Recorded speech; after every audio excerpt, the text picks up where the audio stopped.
What is crackin', boys and girls and boys? On this episode of the podcast, I talked to David Greenfeld. He is the founder of Dream Pops, aka the new Flintstone Push Pops, aka the most delicious frozen treats you'll ever put inside of your mouth. And we talked a lot about the food and beverage business, the state of the union, if you will, on the industry, and a lot of detailed stuff. So I really hope you enjoy this episode of the podcast. And without any further ado, please welcome David Greenfeld. Welcome to the Nick Ingersoll Show.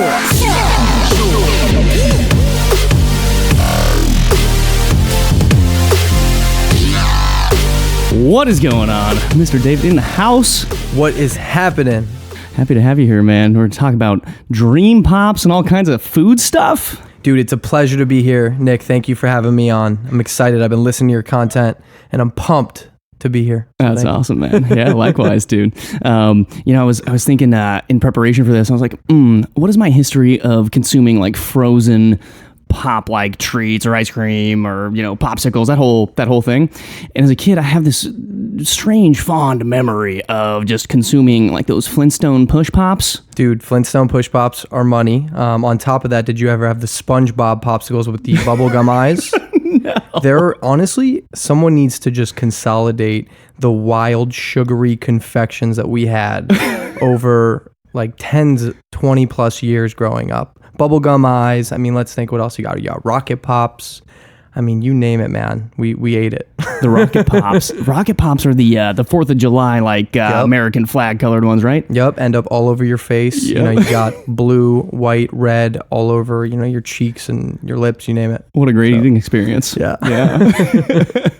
Those Flintstone Push Pops, I feel like, I don't know, if anybody that's listening to this grew up in the 90s or had children that grew up in the 90s, you're probably buying or eating these Flintstone Push Pops. And I was thinking, like, what was the inspiration for launching a pop brand? And when I look at it, and of course, I don't play in the frozen food space that much, but I really don't see that much innovation happening there at all, really, except for what you guys are doing. Yeah, I think it's interesting. When you start something, and I'm sure you can relate to this, there's always, an initial obsession or maybe a problem that you're solving, and then there's a macro extension into sweets, confections, or whatever the surrounding category is that's adjacent or related. But back to your question, why frozen, why novelties? Number one, I have a massive sweet tooth. So in my old job when I was an iBanker working late nights in my cubicle, I'd be eating all sorts of sweet snacks, sugary treats, but mainly a lot of Magnum ice cream bars and Haagen-Dazs ice cream bars. And, it really came to a point where I started noticing myself putting in late nights, long weeks, and I would crash the next day. And then I was like, I wonder why I feel terrible most days. Maybe it's because I eat all this sugar and all of these dairy products, and started to really identify my consumption habits and started to switch and prescribe to a plant-based diet. And so that led me down the grocery store frozen aisle looking for alternatives. And everything that was coconut milk based or almond milk based or whatever it might be, it just had this bad chalky aftertaste. It was filled with sugar, and it just didn't deliver on the most important product attribute, which was taste, to replace my bad eating habits.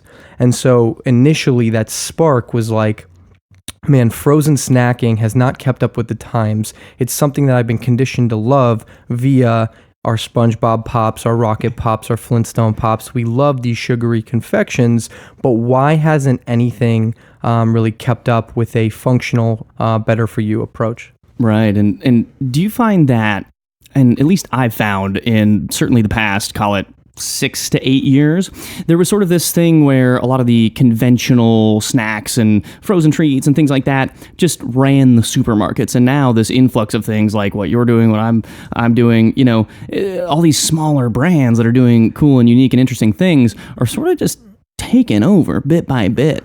Is that also true in the frozen space? You see the Halo Tops, you see Cool House, you see a couple of them doing it, you see Dream Pops. When you think of conventional and you look at that landscape, and by conventional I mean sort of your big grocery stores, your Walmarts and Ralph's and Safeways and Albertsons, are they starting to become more sensitive to making that switch? Yes, I think it's awesome that we can actually have this conversation, because you're identifying chocolates and you're also in confection, so I feel like you can relate to this.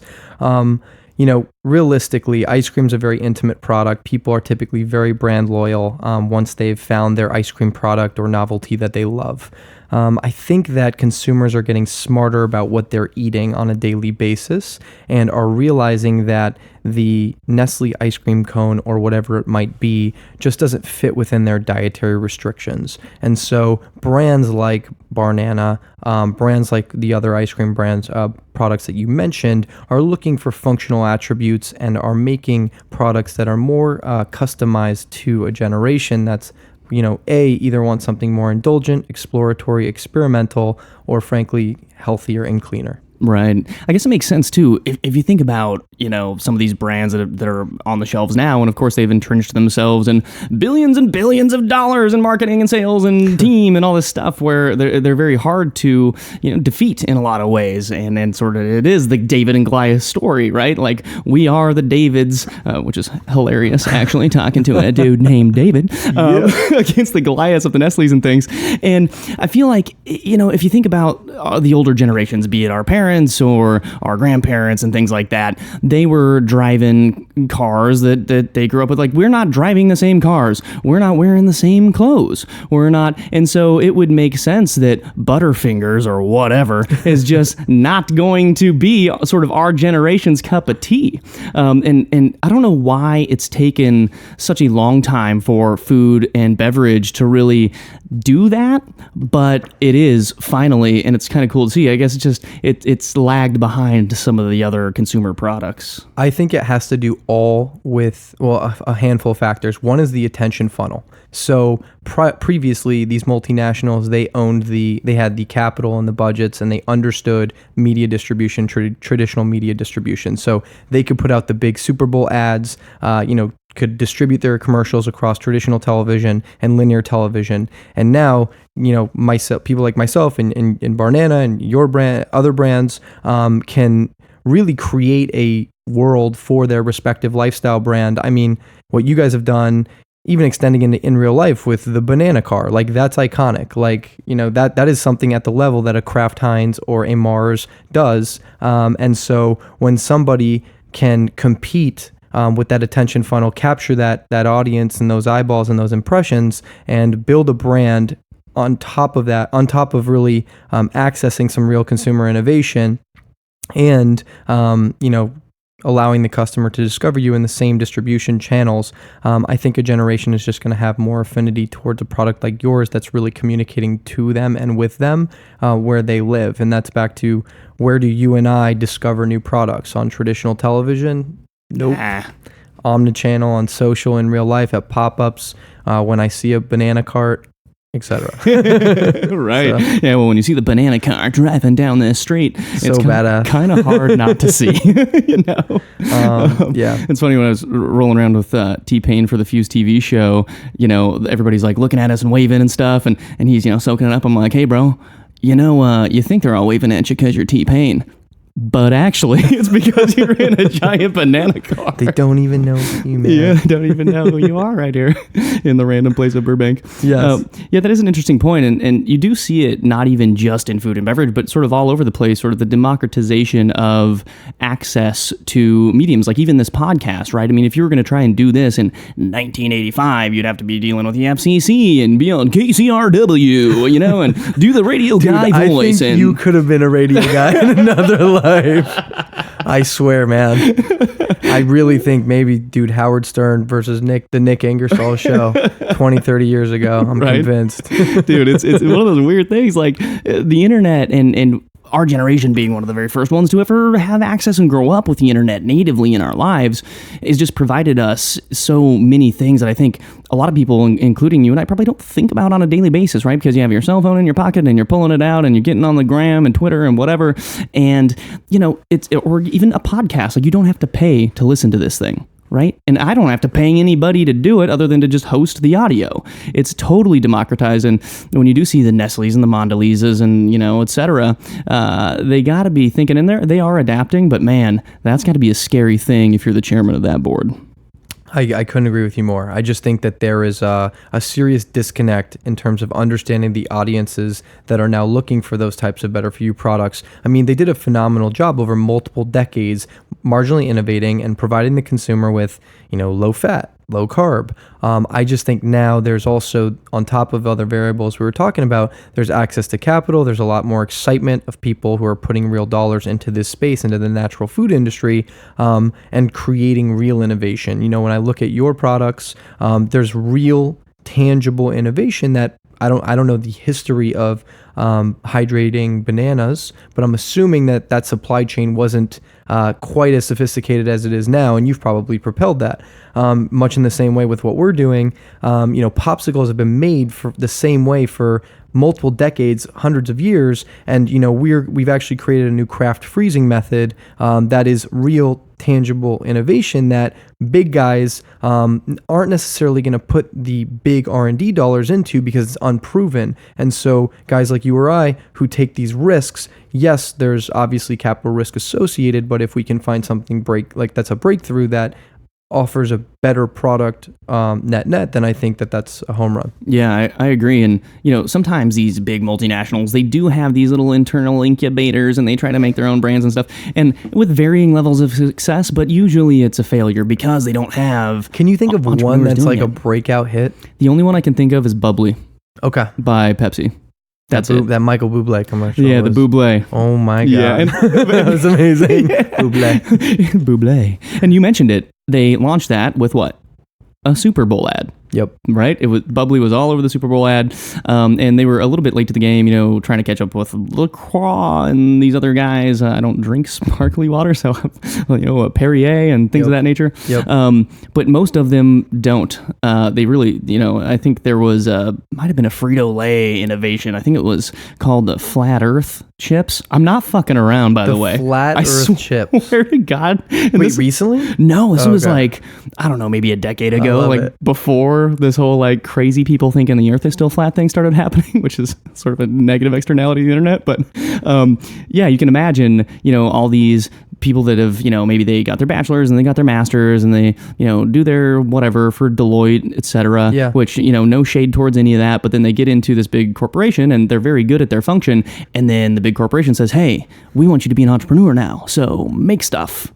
And they're like, There's and I've seen corporate handbooks at some of these big places about innovation, and it's like you cannot, create a 10-step process to innovating in a category. Like you will never create something that is radically different if you try and engineer it. I mean, I don't know. I my guess is with you guys, there wasn't like, hey, let's identify bananas and let's jump into that category. How can we reverse engineer a chocolate banana snack that people are going to love? Like that, it wasn't. There's no way it was linear. I'd love to hear kind of that's right. The initial inception of where that innovation came for you guys. Yeah, I think you hit the nail on the head in that it's much less prescriptive than these big companies tend to try to make it, and it makes sense that they would try and make it prescriptive, right? Because everything they do is prescriptive. They usually have a big distribution system and all these different things, and that just does not one-to-one translate into things like innovation. The innovation is a very out-of-the-box, creative sort of process, and so the first thing that we saw were bananas that were just wrapped up in cellophane and sold on street carts. And where was that first moment where you guys saw that? We saw that in South America. Exactly. Yeah. Do you notice, and this is something that I've seen because I just love to study entrepreneurs, that most of these major breakthrough innovations happen when the entrepreneur is traveling abroad? And like a couple case studies, like Howard Schultz discovering the romance of the barista stand in Milan and Verona, Blake Mycoskie discovering the Tom Shoe beta in Argentina. There's so many of these. Yeah, and there it's, are. I don't know. Yeah, it's either that or somebody came from a country where that exists and it just didn't exist here. Right? Red Bull. Yeah, exactly. In Thailand. Yep. Yeah, great example. And, these multinationals, they also have some random brands you've never heard of in these foreign countries, but they're too scared to bring it into the U.S. and take the risk. Well, shareholders, right? They're worried about Wall Street expectations or that quarterly report that's going to say, what's this weird R&D project that costs $3 million or $10 million? Right. So they're like, and it's not profitable. What are we doing? Yeah, You know? exactly. Yeah, Exactly. That's interesting. And, on the innovation piece, when I look at your pops, there's one very unique thing about it. And so it's not just the substrate or just the ingredients or the way that you make them, but the actual shape of the pops. And that's one of the very first things that I noticed, at least being sort of a product marketing creative guy. I look at these pops and I'm like, oh, those are just beautiful to look at. Unlike one of those rocket pops or name your litany of popsicles, there's like this geodesic sort of, and I don't know how you describe it, but I would describe it as some sort of geodesic. That's exactly how you describe it. I love it. Dude, geodesic frozen treats is what they look like. And if you look at it, it's just at Dream Pops on Instagram, right? At Dream Pops, yeah. Go to at Dream Pops on Instagram and just look at the pop itself. You're going to look at it and be like, I don't even know if I want to eat it because it just looks cool. Or at least that's how I feel. I appreciate that. A lot of the inspiration came from a guy named Kurt Jones, who founded Dippin' Dots, who has an amazing story. And you should definitely check it out. It is, it's a little heartbreaking with regards to the full entrepreneurial journey. But with him, and I was a diehard Dippin' Dot fan. I don't know if you ate them growing up. Oh, yeah. They created an emotional relationship with a generation. Like if I see Dippin' Dots now, I will purchase them because it reminds me of when I went to Six Flags and I can remember the first day when I ate them, and that they've bottled nostalgia. And so in the same way, in that's a form factor that they've really created and become iconic behind. And so when we created Dream Pops, it was about designing a product that's iconic in the same way that a Nike swoosh is iconic, or the same way that a form factor, brings a certain feeling or emotion to mind, and, really standing out from the respective competition. Most popsicles are the traditional moon shape. So that shape actually requires some unique manufacturing technology. And it's what's really given us what we believe is, a unique delivery system and a way of standing out from a lot of the competition. Yeah, it's one way to stand out too, without having to. It's not like you're, putting lipstick on a elk or something like that. I think the pig is the actual thing, but I'll change it up. But I'm not putting lipstick on a rainbow trout. It's like the actual trout itself is really interesting looking by itself, and I think that oftentimes when people are innovating things, and whether it's entrepreneurs or giant corporations or whoever it is, it's sort of an afterthought as to the way the product looks. Because look, you could have made the same recipe, right? The same good ingredients, the same sort of USPs in terms of product, but if you put it into a Otter Pop style package, it would just not be as shareable. It would not be as cool to look at. It would not be one of those things that people look at me like, what is that? I don't think we'd be sitting here. I don't think that the business would still be running, to be honest with you. And that was back to, so many people, by the way, hundreds when we were first launching this, were like, why? I don't understand. That's such a unique manufacturing method, and it's not scalable, and it's not possible to scale it. You should just go to a co-packer and use the same, close to the same formulation, get a traditional moon shape pop or an Otter Pop or some sort of a form factor that's scalable. And then, you'll be far more successful. And frankly, I think that actually would have killed the company because there's nothing that unique about it. So I think that's right. And it's easy to sort of just, take the easy road. And that's often a lot of what I talk about is like, yeah, well, if it's that easy, it's probably not going to be as successful as it could be, if at all. Because if it was easier, if you do the easy thing, well, then that's way lower of a barrier of entry for anybody else to just go in and do the exact same thing and just knock your shit off. And even when you look at the market, dude, right now we are in like the age of the knockoff shit. Golden era of CPG. You literally, if you bring anything innovative to an expo, West, East, any trade show, there's 3 to 5, 10, 15 people that'll copy that at the next show. Yeah. So I guess I'd actually ask you, like, what were some of your biggest supply chain challenges? And I think that oftentimes as entrepreneurs, you get so nervous because all these people say you can't do it. We literally spoke to 50 industry specialists who most people said no, impossible, can't do it. And it finally took, we got lucky. We found one supply chain team that eventually was like, yeah, we can scale this. It's going to be a lot more challenging and it's the longer road. But if you do this, then we think you have a really viable business opportunity. Yeah, it's really easy to say you can't do that, and at least in my life, that's been the story of my entire life. Oh, you can't do that. What makes you think that you can fucking go and do that shit? And all these, like that's how all these people sound to me. So true. It's just like, just like suck it. Right? It's like, no, I'm going to do it. And then in X amount of time, I'm going to send you some in the mail with a love note and then say, enjoy this. Most people won't work for 2 to 3 years to do it. Yeah. 99.9% of people will give up. Yeah, that's right. And it's, the industry expert thing is a weird thing too, because while it's valuable, if you get somebody who's been in a sales position or a marketing position or a name your litany of positions at, whoever, Smucker's company, etc., they're going to be seeing things through a fundamentally different lens. They're going to be seeing things in terms of, okay, how do I reduce the overall risk here? Or how do I optimize every single cent of margin out of the gate? Which, of course, you need margin. Of course, you should reduce your risk, but not to the detriment of your actual business. If you're trying to optimize for profitability too early in your business life cycle, you will go out of business. Right. If you're not taking the land grab of opportunity and that small window where your product is relevant and scaling, then it may be too late, or another company might jump on that first with, yes, unit economics for 1-2 years. I'm not saying operate a business with negative unit economics. What I am saying is, like you just said, sometimes bringing in the person with X pedigree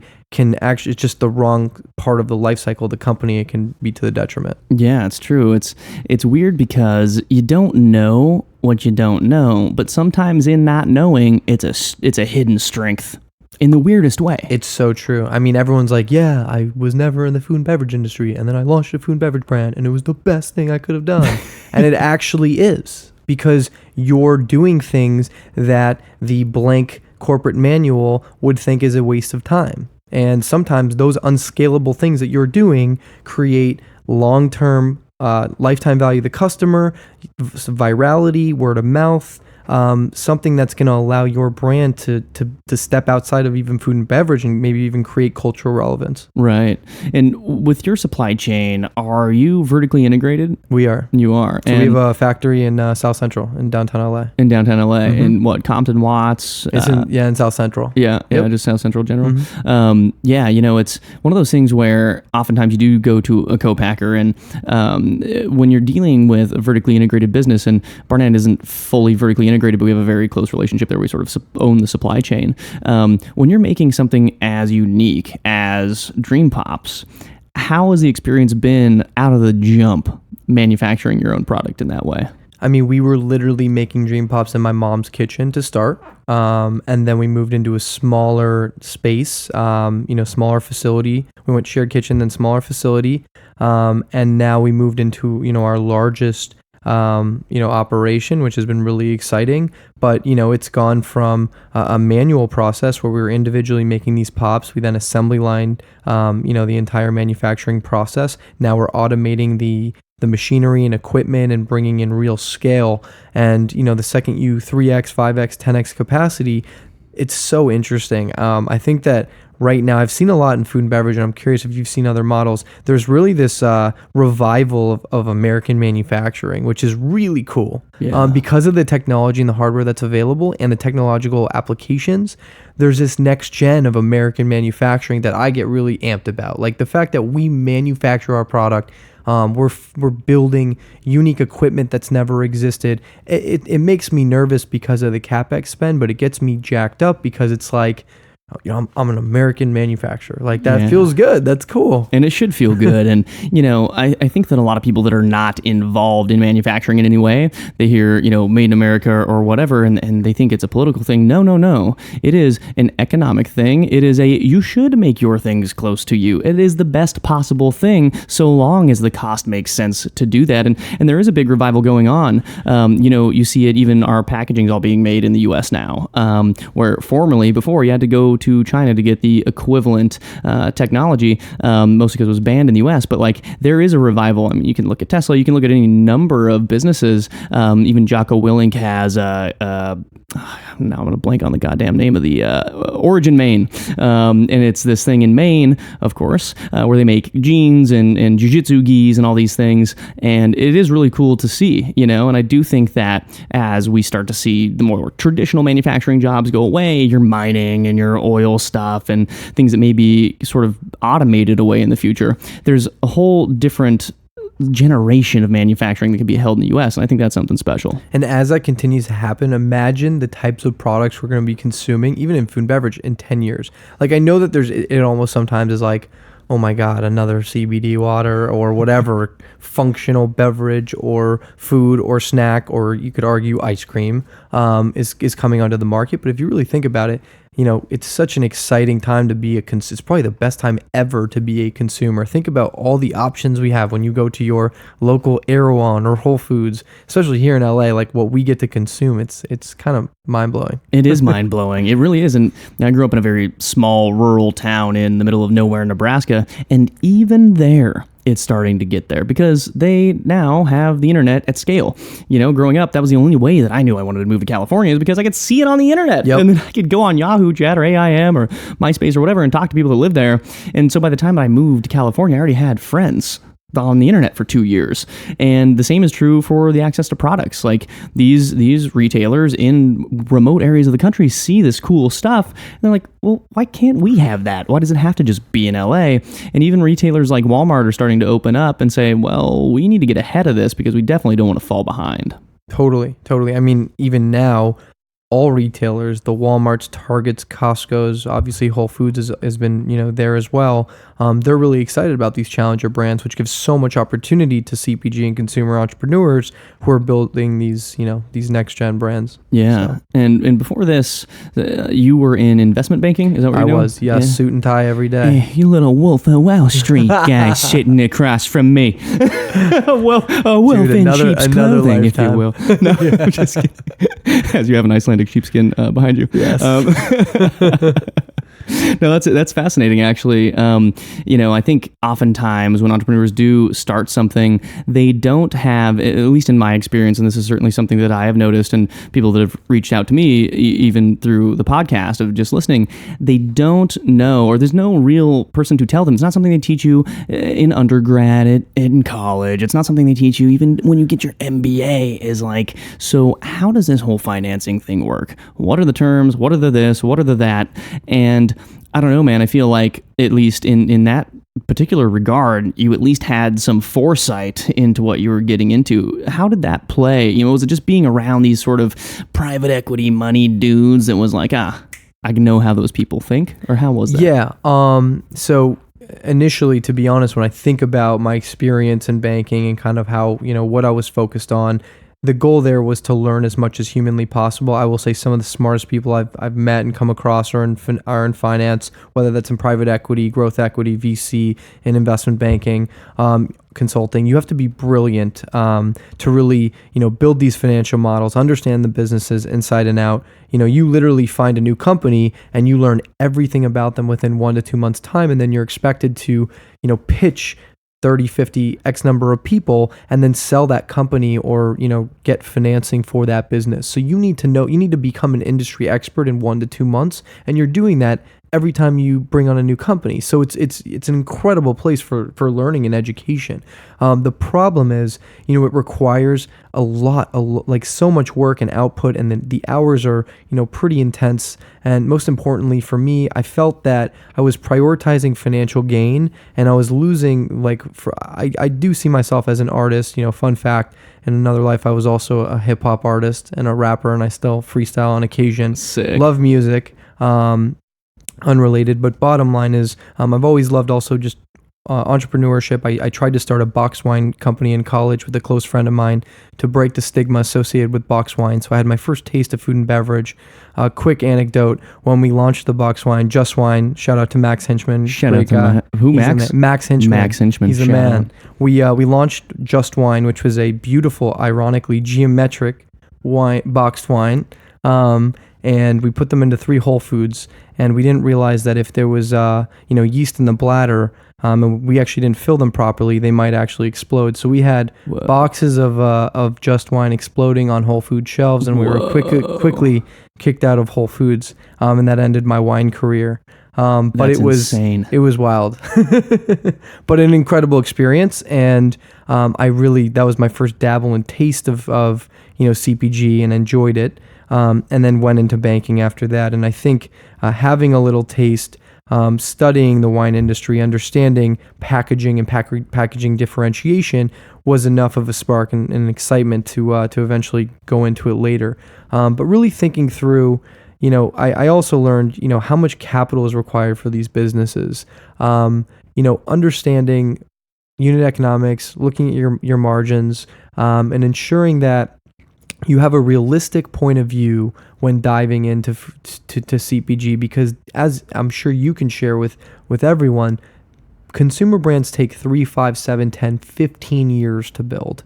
It is the ultimate marathon, and if you don't have the psychological, emotional, or financial persistence to build this thing, and that requires, the biggest leap was you need to say, okay, I'm not going to take a salary for a year and a half, and I'm going to self-fund this thing 2 years. I'm going to self-fund this thing because I believe in something bigger here, and I'm focused on legacy and creating something that really moves me, and that I think that, yes, in the long run, we may create value that hopefully will result in financial independence, but you need to eliminate short-term expectations and goals financially. That's right. Yeah, I think if anybody's listening to this that hasn't started their own thing, and they think that, these guys, they start a thing and then all of a sudden it's a big success and blah, blah, blah.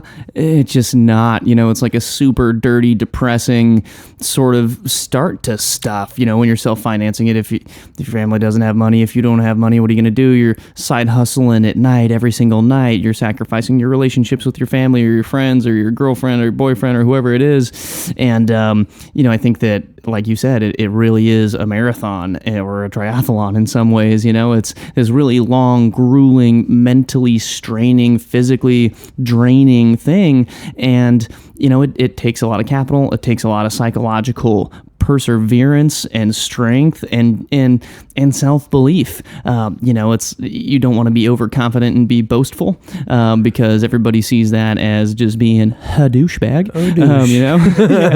Hadoushin it up when you do that.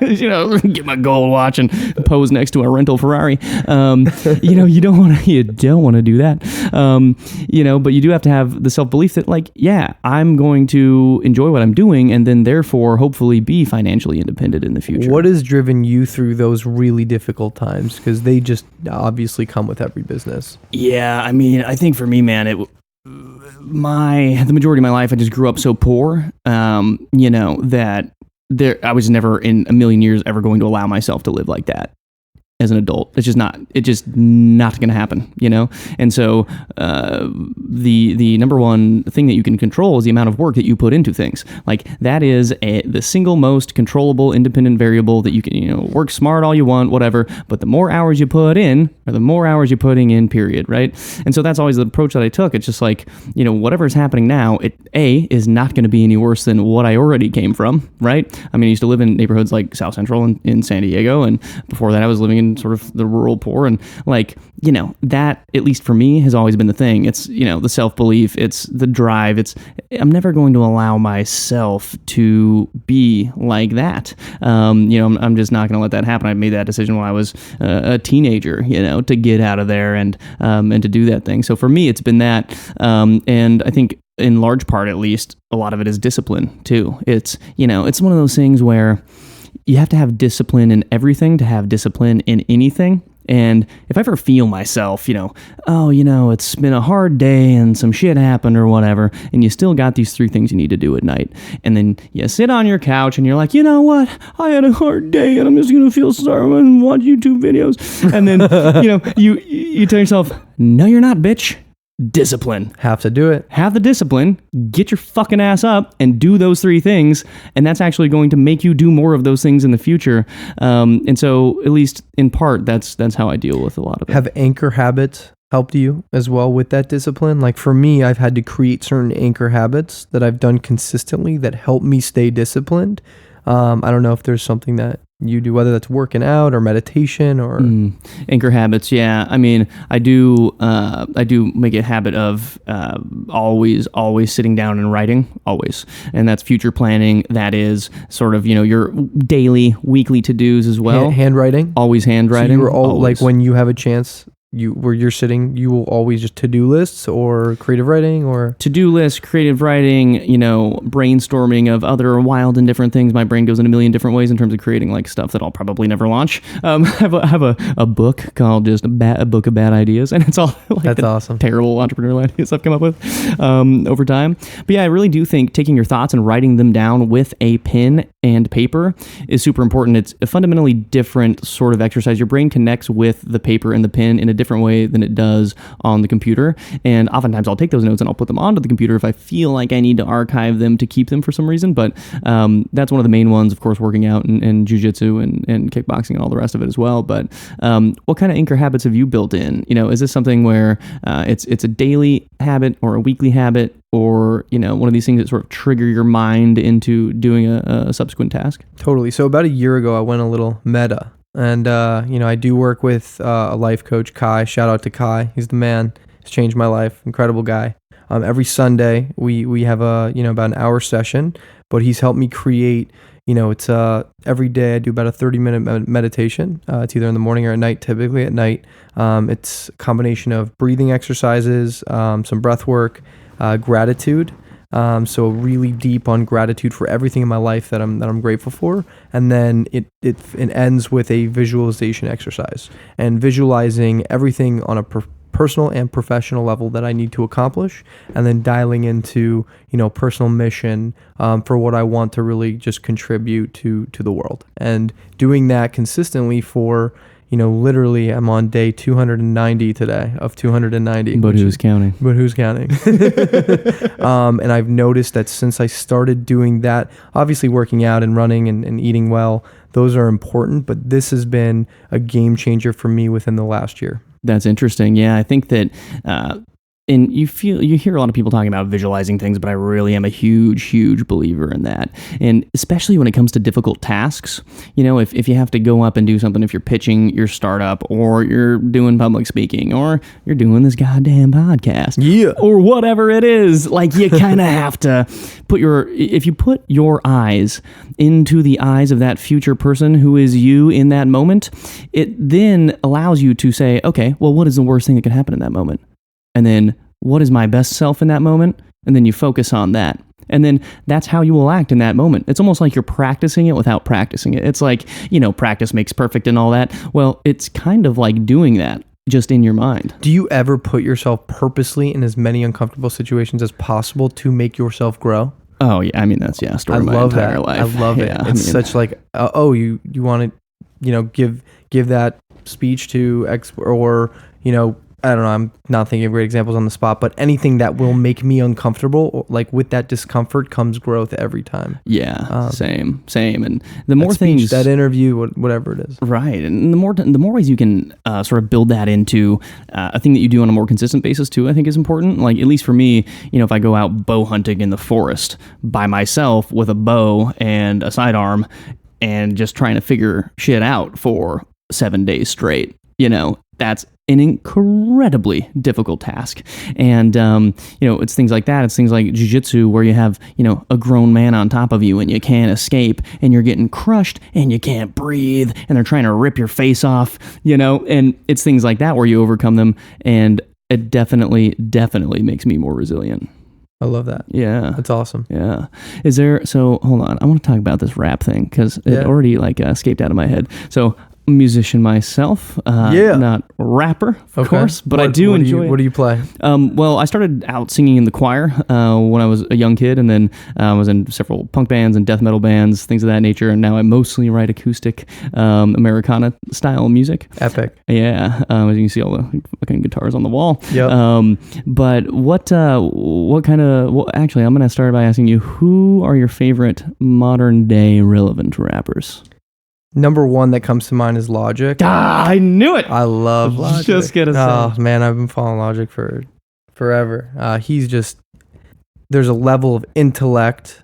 It's almost like, you know, we were talking about with multinationals, like old school traditional rappers versus Gen Z, next level, relevant rappers to you or I. You know, Logic is a great example. I don't know if you've watched his documentaries or listened, you know, studied him, but he's a perfect example where he self-distributed for a long time and leveraged his digital brand to be one of the number one selling artists and streamed artists in the world. Insane. And these you know, this older generation of rappers didn't have access to those distribution channels, didn't understand the art of social media the same way he did. And it's, I mean, what, I don't know. He's such a badass. Yeah, I've actually been listening to a ton of Logic recently. Really? Yeah. Okay. The song that he did with Eminem, of course, is one of the newer ones called Homicide. Yep. Absolutely insane. The words per minute this dude is putting out of his mouth. Absolutely crazy. Have you seen him freestyle rap while solving a Rubik's Cube? Yeah, it's ridiculous. Badass. Yeah, he's like a savant hip hop artist. Yeah. It's very crazy. He's a monster. So him, Chance the Rapper, huge fan. Donald Glover, Childish Gambino. And then, you know, I like I'm a Tupac, and I like Biggie, I like Jay. Yeah. Old school classic rappers. The old stuff, yeah. It's weird. I never really enjoyed the old rap, but I do enjoy a lot of the new rap. It's a very odd thing. What about Nas? You spend any time with Nas? Nas? Yeah. I think he's an exception, or like, you know, Army of the Pharaohs and things like that. Yep. You know, there's certainly exceptions, or the Cunning Linguists. Hieroglyphics. I love the Dream Cunning Team. Cunning Linguists. Cunning Linguists. Dude. Some Bay Area. Like, there was some cool Bay Area rap. Yeah, dude. Hieroglyphics. Hieroglyphics, bro. Yeah. Yes. You know, Vinny Pazienza, that whole thing. Yep. You know, those, actually, I had an older cousin who was really into like the super underground hip hop. And so, you know, as a teenager, I just grew up listening to that kind of stuff along with death metal, sort of my two. Nice. Who's your favorite death metal band? Ooh. Favorite one? I don't know if I have a favorite because I like so many of them. Just a couple notable. Yeah, I think Misericordium is a band that was in Vegas that they made like 5 songs once and then they never released a thing again. I don't know what happened to those guys. Yeah. But those 5 songs I fucking love. Suicide Silence is probably another one of my favorites. Mitch Lucker, he died in a motorcycle accident actually a couple years ago, so shout out to him and his family and the band. They're still doing their thing. You know, All Shall Perish is pretty good. Winds of Plague. What's Bring a Me the death Horizon. metal concert like? I've never been to one. It is the most exciting genre of music to view live, to be present live. They have some of the most loyal fans all time. Oh, yeah. All time. Yeah, you know, no one's really on drugs. Some people are, you know, part of the hardcore scene, which in large part is straight edge. So they don't drink, they don't smoke, they don't do any of the things. They're just hardcore, you know? Yeah. So there's a lot of that. But, you know, it's the most exciting genre. One, it's a band, right? So you have 3 to 7 dudes usually on stage, you know, jamming out and really, really, really just talented. You know, and everybody's in step. It's not like there's just speakers and just like a beat playing and then somebody rapping over their own lyrics. Yeah, like such a common misconception with this genre. I actually would love to hear more like the dissection. Like someone needs to do a documentary on the top death metal acts, because I would watch that. Like, that's interesting. As I Lie Dying would be a good one. They won a couple of Grammys, and they're super technical. And you know, the difference, at least in my mind, is like, you know, you go to a rap show, it's usually a dude on stage, and I'm obviously painting this with a real broad brush, and I've been to a couple of them, you know, Atmosphere and things. And I like it, but I will say it's usually somebody pressing play, right, and then it's.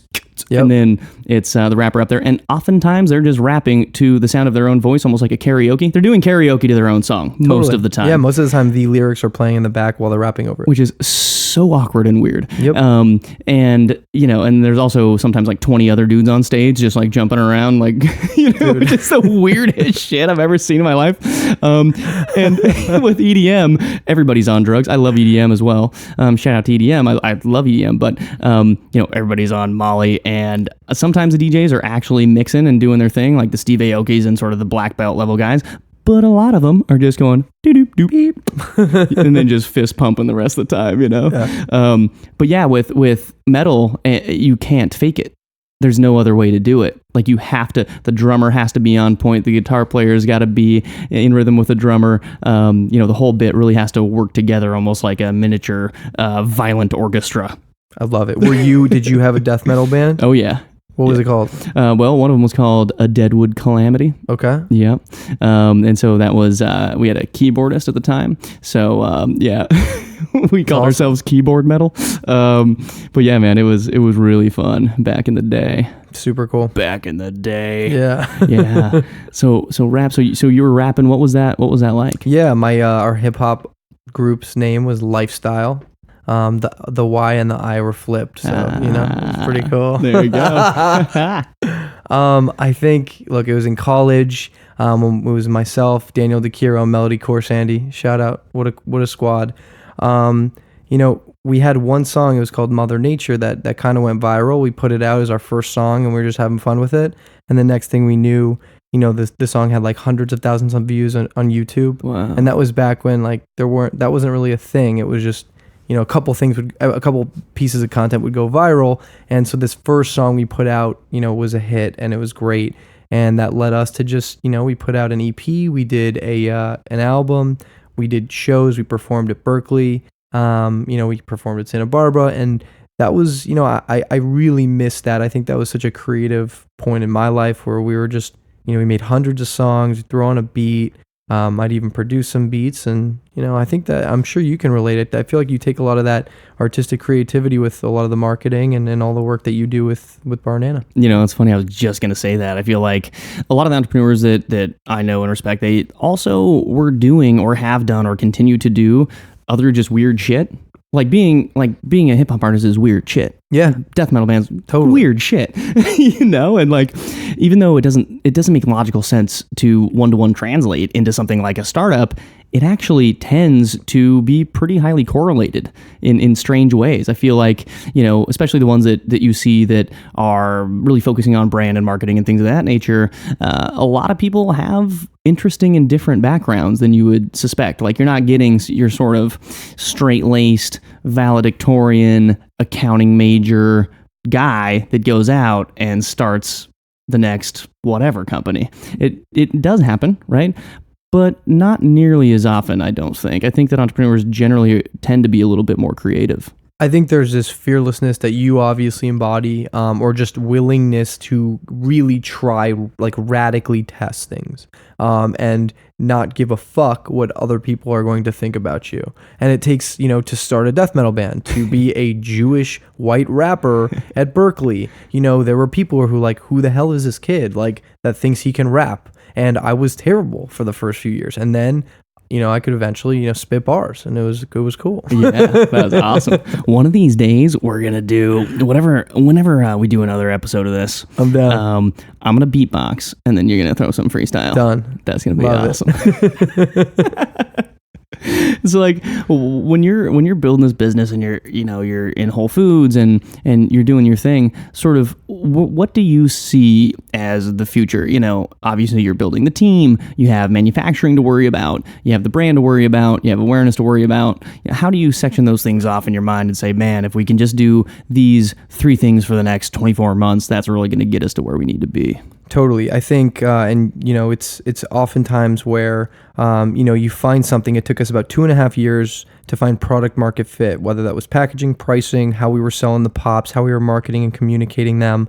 What people really resonated with is that, we're a plant-based, portion-controlled snack that is really unlike what most of the novelties and ice cream bars are offering. It's really about functional, frozen, and clean ingredients.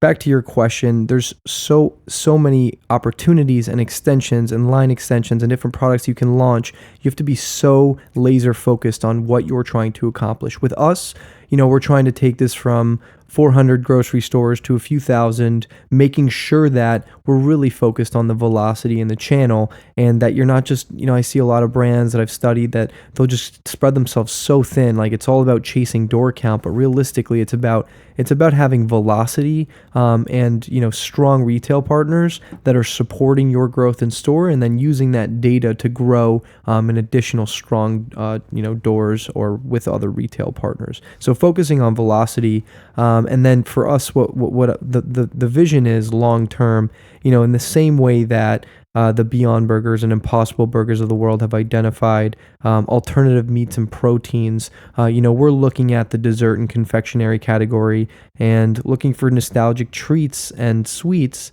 the popsicle being our first product, and trying to reimagine them with a plant-based approach that's clean, that's better for you, and that's really, has a little bit of magic and delight.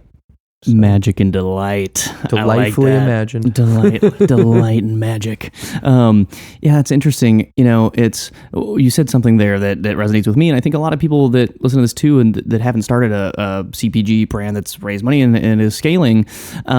You hear the store count, and that's a pretty sexy thing, right? It's like, oh yeah, we're in 10,000 stores. It's like, dude, that is so 10,000 stores. but meanwhile, like if your velocity is fucking 10.1, like 10% of a unit, true. like that is the part that 50,000 is like 50,000 doors. And it's just like, it's not actually a good thing. Most Why are you in that many stores? Why are you in that many stores? Where did you find those stores? Yeah, is your name Mondelez?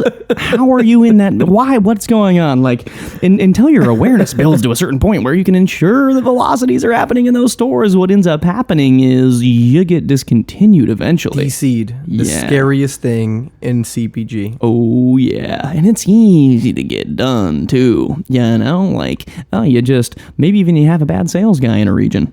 Not that I would know. And they just like neglect an account because they're playing online pool or something. I don't know what the fuck they're doing. Totally. And then pretty soon, you have a weird conversation with the buyer. It's like, hey, we haven't done a promotion in 6 months. You're like, wait, what? And then you're at risk of being discontinued. That's the worst possible thing. And if you don't have the resources to deploy in your 50,000 stores, then you are so fucked. So true. Yeah, I think initially when we were starting in retail, we were so obsessed with the store count. And so I would just say any entrepreneurs out there, I'd rather be in 1/4, 1/5, 1/10 of the amount of doors and just be the number one, performing or number one velocity product or number 2, number 3. That's so much better. And then you can use that data you can get distribution really fast if your data is sexy.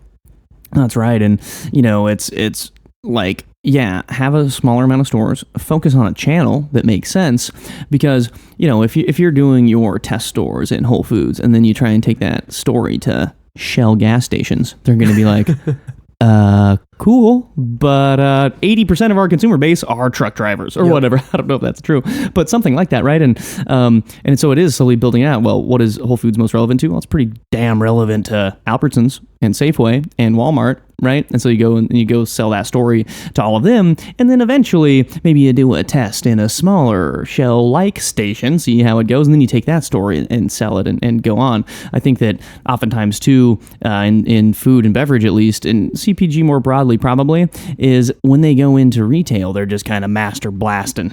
They're just shotgun 12 gauge, and then they just end up in like yoga studio over here and a this and that and a whatever, and then they're not building that story and they're not focusing on the data to sell it to the next guy. I think it's a messaging problem in the industry, but also an incentive issue. So you have guys like us who are trying to build these brands. We're reading these headlines like X bar or whatever protein beverage or shake or RTD product has raised 10, 15, 20 million dollars or has just exited. And so investors and entrepreneurs read that and people in the industry read that, and then they're like, A, I have to raise X amount of money to keep up or to be relevant or to gain the distribution, or B, I have to impress investors with door count or top line revenue in order to get the money to scale my business or even be, stay in business. And so I think that, most importantly, just remembering that this is a slow growth marathon, multiple year endeavor, 5 year endeavor. and growing slowly and responsibly can actually be, your biggest, your tool. Yeah. And I think, too, part of the allure is when you see those headlines, it's like, oh, blah, blah, blah, RTD just raised $30 million, Juicero or whatever. Juicero, yep. Yeah, if you guys don't know what Juicero is, it's one of those stories. Yeah, Google it. The Bloomberg article will come up probably, and go read that thing.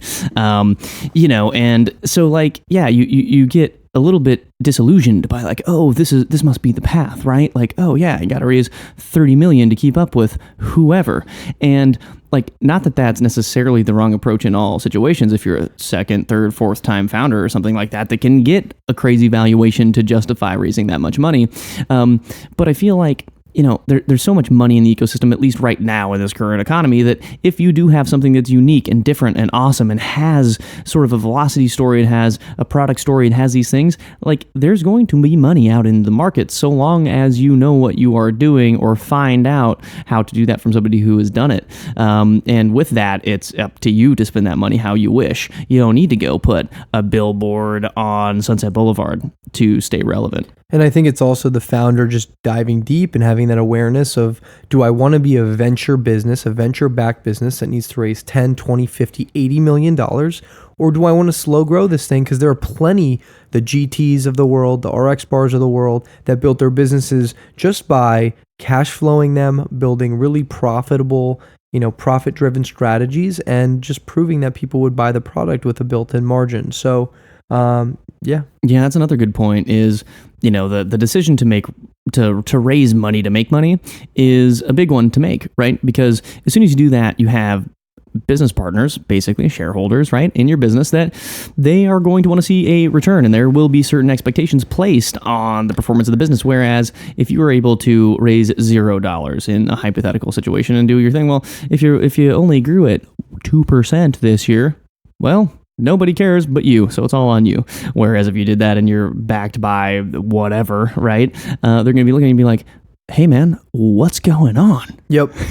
So what would your advice? I mean, I'm curious what I wouldn't consider Barnana to be mature, but I would say you're an established brand that is, large enough to be a notable, more in the mature stages of a fast-growing emerging brand. Yeah. And so what's your opinion on, what early stage brands like us can do to really improve the odds of or improve the probability of success?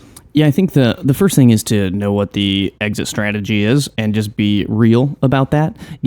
It's very easy to sort of kid yourself. I see it happen a lot. I've seen it happen around me a ton. It's, oh, well, we're not building this to sell. Well, you're raising $10 million from venture. What do you think they're going to want? They're either going to want a dividend or you to sell so they can get their cash and some return, right? That is what venture investing is. It's like, if I make an investment, of course I'm expecting some money in return. That's what an investment is. It's not like a donation. And typically they're not looking for 10x returns. They're looking for 100x or a few 100x returns to return the fund. Yeah. So that's an incentive that they're really, focused on, versus a founder who wants to keep the business alive and sometimes focus on the legacy of their brand and, has a different mission than 100x return. Yeah. And you have to ask yourself, like, what is your future goal? Is this something that you want to do for the rest of your life? Is this something you want to do for the next 30 years, 20 years, 15, 10, 3 years, 5 years?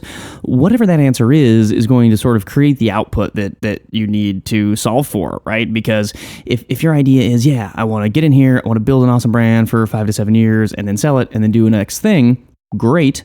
If you want to do this for 20 years, this is the last thing you ever want to do. And even if you do get acquired, be sort of just the founder that has a desk that comes in once a month or whatever and do that. Just know the answer to that first, I think. And then also know what you're getting yourself into. There's a lot of terms, there's board seats, there's all these crazy legal terms and things that show up in term sheets when you raise money that if you haven't done it before, it's going to be a little bit difficult to figure out. And also understand the margin structure. I think that depending on what sort of seed CPG brand you get into. Food and beverage is generally a little bit lower margin than something like supplements or cosmetics. And so if you raise money, you're going to have to raise more money than you would if you were selling some powder in a pouch or something of that nature. And so be mindful of that and do a lot of cash planning. I think you don't run out of cash. And if you get into a distributor-based business where you're selling to a distributor who then sells to Whole Foods, which is the majority of the business, you really need to figure out, okay, well, how long does it take for my cash out to turn into cash in? Because that can get you into a sticky situation, and then also have contingencies. Okay, well, I'm going to need to have some debt financing here, or I'm going to have a line of credit over there, or negotiate a better master supplier agreement so I get more favorable terms on sort of the inputs of cash and things of that nature, I'd say. Totally. Yeah. I mean, working capital schedules are so important. Understanding how you're going to finance your company, and really the unit economics moving forward. So couldn't agree with you more. Yeah, that's awesome. Well, we're almost at an hour. So at this point, I have to ask you, what is next for Dream Pops? Where can people find them? Like, paint the year vision for me, and then paint the now. Totally. So right now we're in about 400 grocery stores, primarily in the natural channel. Whole Foods is our biggest retail partner, so you'll be seeing us pop up in more Whole Foods regions. So hop on over to your local Whole Foods. They're an amazing partner. We're also in a handful of other natural accounts on the West Coast, in the Northeast. So LA, New York City, Boston, San Francisco, Hawaii, Arizona, Nevada will also be in the Midwest, and in Texas. But really, the goal here is not $10,000, $50,000, $100,000. No, it's about outperforming other frozen products in our category. It's about, I see us as we've really doubled down on being a content company. We create a lot of content, whether that's short form video content or photography. We try to create this. I explain to people we're the Willy Wonka of plant-based confections, and we're very, very conscious of all the audio and visual content that we're putting out and creating this digital world for our customer and this lifestyle brand, which is really important. So yeah, building our brand and our product in the natural channel. We'll then be moving into conventional and mass. I get really excited about we have single serving pouches and 4-packs. Those singles, we have these vertical freezers that are in a couple Whole Foods that we would love. They are in a few convenience stores. They will be popping up in the convenience channel. But really thinking about frozen from a grab and go perspective, and in much the same light that Perfect Bar thought about the refrigerated protein bar or meal bar. I think there's a massive opportunity within frozen and frozen snacking. And so that frozen snacking revolution is what we're trying to tap into. Interesting. Yeah, that is interesting. I didn't even think about that, because it is true. Like, this is a very easy grab and go treat, right? Like, boom, open the freezer, ba-bang. Like, it makes more intuitive sense than a Perfect Bar even. Yeah, I think Mimo's done an excellent job. They're an interesting case study. They've got their beautiful freezers in multiple stores. People are grabbing, mochi to go. But I think that with the ice cream bar itself, there's so much opportunity. Our chocolate line is infused with lion's mane mushroom. So putting adaptogens in the product, we have a coconut latte, which has caffeine. We will be infusing protein into our products. I personally will work out and have a protein infused Dream Pop, or, something, more along the mango rosemary with that'll help, hydrate me or be great after a workout. And so, really rethinking that occasion for frozen and where it can live and how it can evolve, more so than just that late night Netflix and chill, eat your whole pint of ice cream.